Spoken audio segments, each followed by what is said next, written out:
Thank you, Mr. Speaker.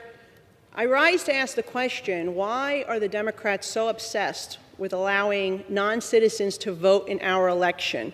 Why do they go so out of their way to dilute the voices of American citizens, the very American citizens who elected them to represent them? It is incredibly frustrating to hear that they continue to double down, triple down on giving rights to people who are not citizens of this country at taxpayer American citizen expense. The lead debater on the other side of the aisle said that it's not just this Washington, D.C. that is looking to allow non-citizens to vote in our elections. 20 municipalities, and guess what? They're all Democrat-run. Now, in New York City, we had the same problem, where the New York City Council passed legislation to allow non-citizens to vote in municipal elections. We had to sue to stop it, and we successfully did.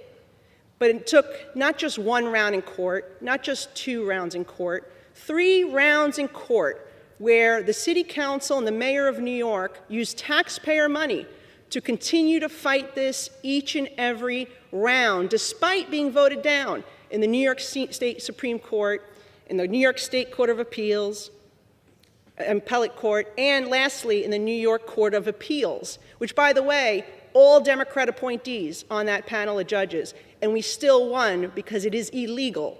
It is not constitutional for non-citizens to vote in our elections.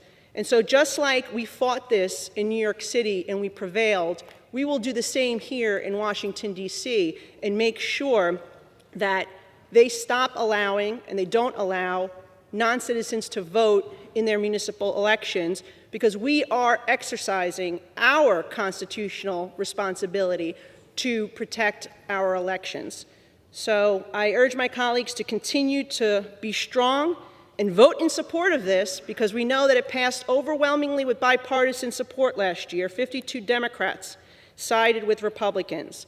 But those who continue to push for non-citizens to vote in our elections, to dilute citizenship and dilute the voice of citizens in our elections, should be ashamed of themselves, and they should think about who actually elected them to represent their interests here today and why they continue to push the contrary.